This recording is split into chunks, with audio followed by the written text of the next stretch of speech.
दोस्तों, क्या आपने कभी सोचा है स्नान और नहाने में भी बहुत अंतर होता है?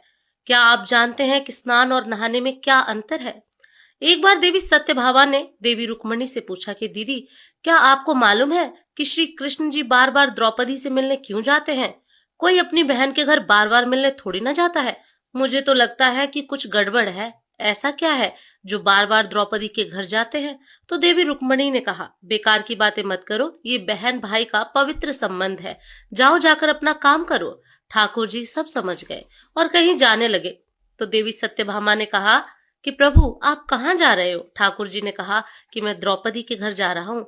अब तो सत्यभामा जी और बेचैन हो गईं और तुरंत देवी रुक्मणी से बोली, देखो दीदी, फिर वहीं द्रौपदी के घर जा रहे हैं। कृष्ण जी ने कहा, क्या तुम भी हमारे साथ चलोगी? तो सत्यभामा जी फौरन तैयार हो गईं और देवी रुक्मणी से बोली कि दीदी, आप भी मेरे साथ चलो और द्रौपदी को ऐसा मजा चखा के आएंगे कि वो जीवन भर याद रखेगी। देवी रुक्मणी भी तैयार हो गई। जब दोनों देवियां द्रौपदी के घर पहुंची तो देखा कि द्रौपदी अपने केश संवार रही थी। जब द्रौपदी केश संवार रही थी तो भगवान श्री कृष्ण ने पूछा, द्रौपदी क्या कर रही हो? तो द्रौपदी बोली, भैया केश सवार के अभी आई। तो भगवान बोले, तुम काहे को केस सवार रही हो? तुम्हारे तो दो दो भाभी आई हैं, ये तुम्हारे केस सवारेंगी। फिर कृष्ण जी ने देवी सत्यभामा से कहा कि तुम जाओ और द्रौपदी के सिर में तेल लगाओ, और देवी रुक्मणी, तुम जाकर द्रौपदी की चोटी करो। सत्यभामा जी ने रुक्मणी जी से कहा, बड़ा अच्छा मौका मिला है, ऐसा तेल लगाऊंगी कि इसकी खोपड़ी के एक एक बाल तोड़ के रख दूंगी। और जैसे ही सत्यभामा जी ने द्रौपदी के सिर में तेल लगाना शुरू किया और एक बाल को तोड़ा तो बाल तोड़ते ही आवाज आई, हे कृष्ण। फिर दूसरा बाल तोड़ा, फिर आवाज आई, हे कृष्ण। फिर तीसरा बाल तोड़ा तो फिर आवाज आई, हे कृष्ण। सत्यभामा जी को कुछ समझ नहीं आया और देवी रुक्मणी से पूछा, दीदी, आखिर ऐसी क्या बात है? द्रौपदी के मस्तक से जो भी बाल तोड़ती हूँ तो कृष्ण का नाम क्यों निकल कर आता है? रुक्मणी जी बोली, मैं तो नहीं जानती।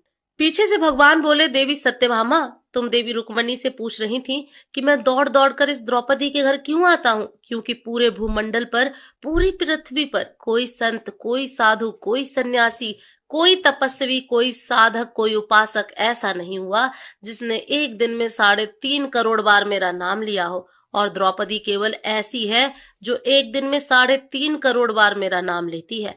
प्रतिदिन स्नान करती है, इसलिए उसके हर रोम में कृष्ण नजर आता है और इसलिए मैं रोज इसके पास आता हूँ। इसे कहते हैं स्नान, जो देवी द्रौपदी प्रतिदिन किया करती थी।